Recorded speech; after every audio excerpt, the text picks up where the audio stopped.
तो मैंने एक बिजली कंपनी का एक ऑर्डर देखा जिसमें नए ओएस ऑर्गेनाइजेशन स्ट्रक्चर के को लेकर भर्तियों पर पदों में बंटवारा बिजली कंपनियां कर रही है। साथियों, ये जो भर्तियां जो आने वाली हैं, इन भर्तियों के कारण आउटसोर्स का जो भविष्य है वो तो टोटल अंधकार में होने वाला है। देखियो, भर्ती 5,000 आए, 10,000 आए या 50,000 आए, पर जितने पदों पर भर्ती आना है उतने तो आउटसोर्स कर्मचारी जो है वो कम होना ही है या उनको नौकरी से निकाला ही जाना है। अच्छा, अभी इसमें बोनस अंक कितना हम लोगों को मिलेगा या मिलने वाला है ये अभी कुछ क्लियर नहीं है। और बोनस अंक अगर नहीं देंगे तो क्या 50% पदों पर आरक्षण मिलेगा या कुछ नहीं मिलेगा। देखो, टोटल समस्याएं तो है। इस समय मैं अभी खेतों में घूम रहा था, परसों दवाइयों का स्प्रे किया था तो देखने आया था, तो मुझे एकदम ऑर्डर दिखा। मैंने सोचा आज यहीं से लाइव कर देंगे।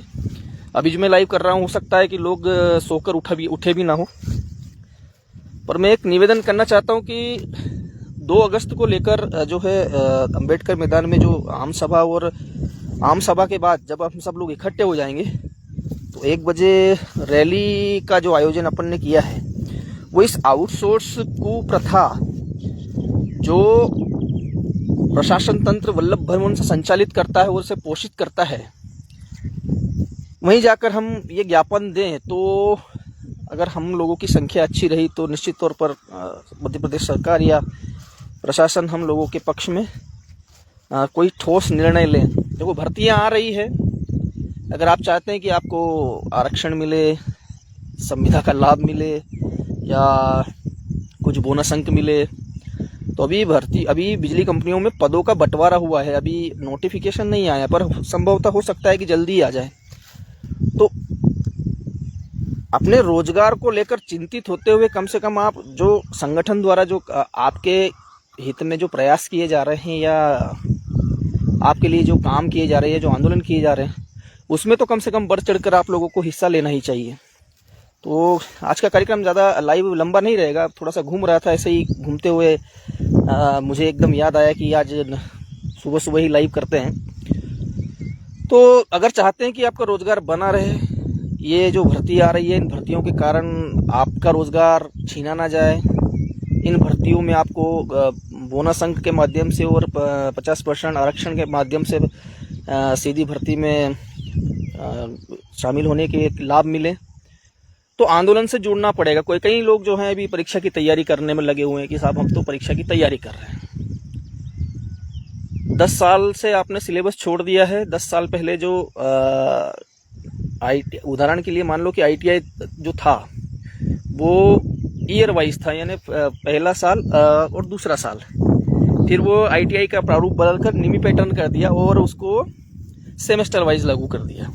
तो क्या आपने जो 10 साल पहले पढ़ा है, क्या वो आप आज जो ITI पास करके आया है या जो जिस पोस्ट के लिए अप्लाई कर रहा है उसकी क्वालिफिकेशन के अकॉर्डिंग आप फाइट कर पाएंगे?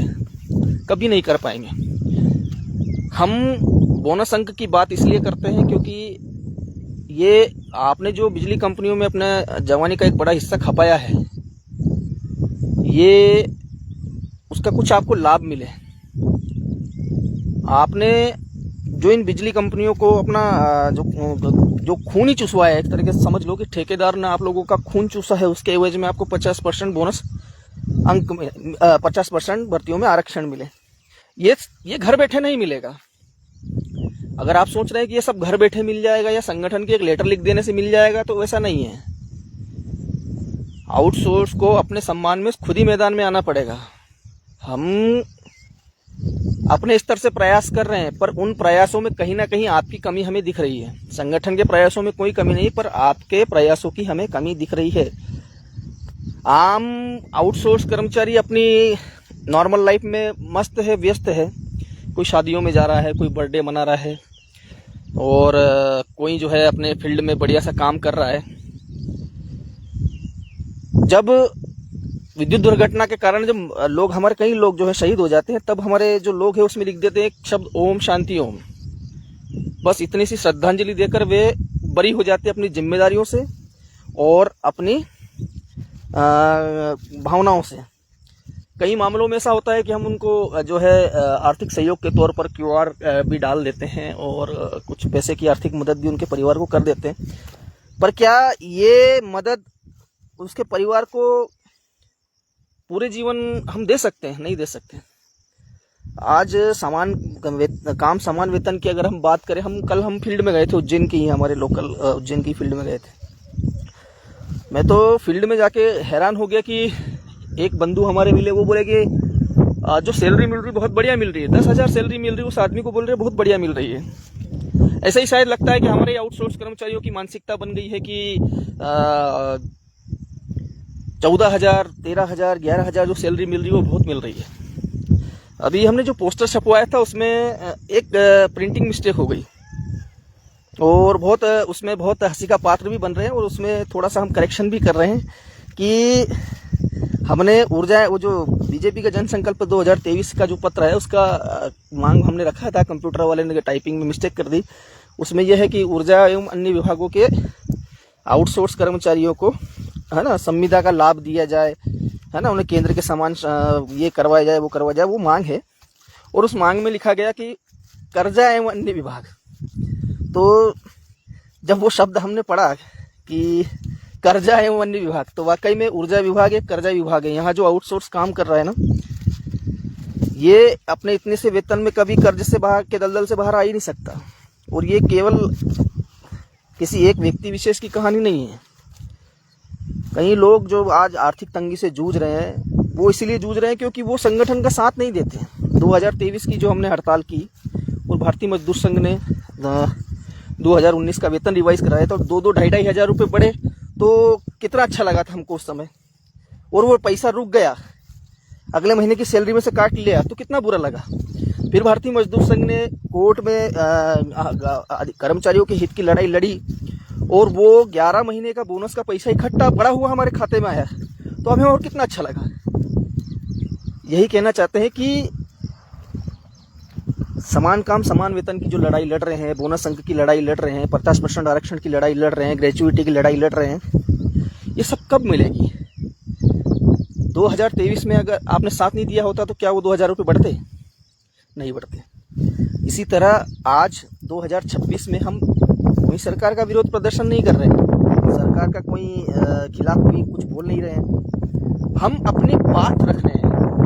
हम अम्बेडकर मैदान में इकट्ठा होकर आम सभा के माध्यम से अपनी बात, अपनी मांग सरकार, प्रशासन, मीडिया के समक्ष रख रहे हैं। और वल्लभ भवन पर ज्ञापन देने का हमारा मकसद केवल इतना है कि जो शोषणकारी व्यवस्था, ठेकेदारी प्रथा है, जहां से ठेकेदार का पोषण और आउटसोर्स का शोषण होता है, वहीं पर जाकर हम ज्ञापन दे कि आउटसोर्स ये अन्याय अब और नहीं सहेगा।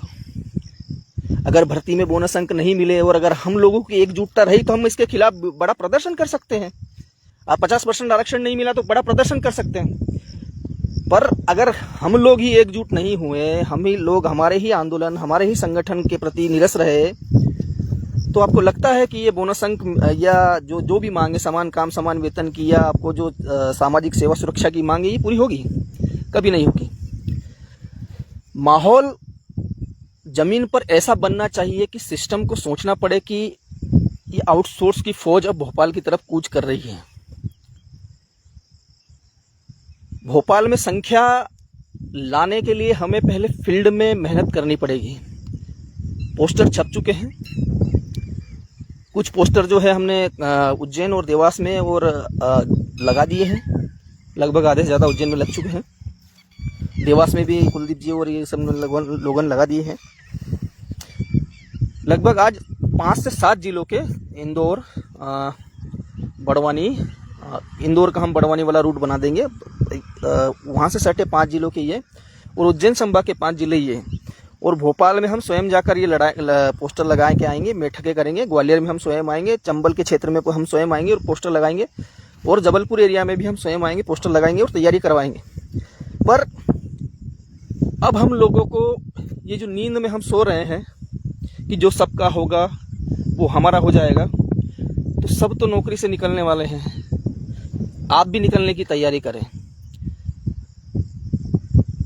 कुल मिला के इस लाइव के माध्यम से आज सुबह सुबह आने का मकसद मेरा यही था कि वो जो ओएस के कारण जो बिजली कंपनियां पद आपस में वितरित कर रही हैं, वो पद वहाँ वितरित हो रहे हैं कि पूर्व को इतने पद मिलेंगे, पश्चिम को इतने मिलेंगे, मध्य को इतने मिलेंगे, जनरेशन को इतने मिलेंगे, ट्रांसमिशन को इतने मिलेंगे। पर उन पदों के बंटवारे में किस बिजली कंपनी से कितने कर्मचारी बाहर निकलेंगे, ये भी फाइनल हो रहा है। तो 2 अगस्त के भोपाल के अपने कार्यक्रम से जुड़े और ज़्यादा से ज़्यादा संख्या में भोपाल पहुंचने की तैयारी करें। थोड़ा ज़मीन पर माहौल बनाए और थोड़ा सा धैर्य रखते हुए, संगठन के ऊपर विश्वास करते हुए इस 2 अगस्त के कार्यक्रम को इतना जोरदार और सफल बनाए कि सरकार प्रशासन ये सोचे कि इन कर्मचारियों के साथ अन्याय हो रहा है और इन्हें कुछ ना कुछ हमें देना है। आप पंजाब की आउटसोर्स व्यवस्था खत्म हो गई, उसकी बहुत सारी पोस्ट डालते हो। हरियाणा में व्यवस्थाएं खत्म हो गई, उनकी बहुत पोस्ट डालते हो। पर वहाँ के कर्मचारियों ने कैसा संघर्ष किया है और किस तरीके के पापड़ बेले हैं कर्मचारी संगठनों ने, आप वो पोस्ट नहीं डालते। सफलता आप सभी लोगों को आसानी से दिख जाती है, पर संघर्ष दिखाई नहीं देता। हम संघर्ष में आपका साथ चाहते हैं। हम ये नहीं कह रहे हैं कि काम बंद हड़ताल कर दीजिए या बिजली कंपनी की संपत्ति को नुकसान पहुंचाइए। हम ये कह रहे हैं कि हमने 2 अगस्त का कार्यक्रम जानबूझ के 2 अगस्त को इसलिए रखा क्योंकि इस दिन सबसे बड़ी चीज़ है, रविवार है। रविवार के दिन कंप्यूटर ऑपरेटर फ्री, एफओसी जो स्टाफ है वो बिल्कुल फ्री, आपके जो लेबर हैं अपने आउटसोर्स के लाइन परिचारक सहायक जो हैं वो फ्री, और सब स्टेशन ऑपरेटर तो 24/7 एक व्यक्ति ड्यूटी पे होता ही होता है। तो इसलिए हमने जानबूझकर रविवार की व्यवस्थाएं बनाई हैं। पोस्टर आने के बाद तत्काल अपने ज़िले में लगाना, चिपकाना शुरू कर दें। तैयारियां इतनी तगड़ी होनी चाहिए कि अपनी सफलता शोर मचा दे। लाइव आने का कारण ये नहीं था कि अचानक मुड़ किया लाइव आ गया, वो ऐसे ही घूम रहा था सुबह सुबह का मौसम में। एक्चुअली खेतों पे घूमने आया था तो मुझे एकदम वो ऑर्डर दिख गया। मैंने कहा सोचा चलो आज बिन बताए लाइव आते हैं। जल्दी आपके ज़िलों में बैठक करने के लिए हम आ रहे हैं। अभी उज्जैन और हमारे उज्जैन संभाग से हम फ्री हो जाएं, उसके बाद ग्वालियर, चंबल, भोपाल और जबलपुर के सभी सटे इलाकों में हम स्वयं आएंगे और हमारी टीम आएगी। तो तैयारियां शुरू कर दें। और ये बोनस अंक, ये आपका 50% आरक्षण, ये भर्ती में लाभ या भर्ती को रुकवाने का काम, ये सब तब होगा जब आपका 2 अगस्त का कार्यक्रम बलशाली और सफल होगा, क्योंकि आपकी संख्या ही आपके भविष्य को हमेशा तय करती है। आपने 2021 में अपनी संख्या और ताकत का एहसास हमें कराया। 2023 में हमने जोरदार हड़ताल की, परिणाम स्वरूप हमारे 1000 से ज़्यादा लोग बाहर हुए, पर वो भी वापस आए और जो हमने बोला था कि न्यूनतम वेतन रिवाइज होना चाहिए, उस मांग को हमने पूरा कराया, चाहे उसके लिए हमें और हमारे साथियों को 9 महीने अपनी नौकरी से बाहर रहना पड़ा। हम आज भी आप आउटसोर्स कर्मचारियों के हितों के लिए अपना रोजगार, अपना जीवन दांव पर लगाने के तैयार हैं। पर क्या आप संगठन के प्रति समर्पित होकर भोपाल की रैली, धरना प्रदर्शन या 1 दिवसीय आम सभा में एक दिन साथ देने के लिए तैयार हैं? अगर हैं तो कमेंट में ज़रूर लिखें कि कौन कौन भोपाल आ रहा है। कमेंट में अपना नाम और अपने ज़िले का नाम ज़रूर लिखें। तो बाबा महाकाल की नगरी उज्जैन से आप सभी लोगों को जय श्री महाकाल। और जल्दी आपके ज़िले में हम बैठक करते हैं और पोस्टर पैम्पलेट के माध्यम से आप लोगों से जुड़ते हैं। जय हिंद, जय भारत, भारत माता की जय। आपका दोस्त, आपका भाई राहुल मालवी। बहुत बहुत धन्यवाद।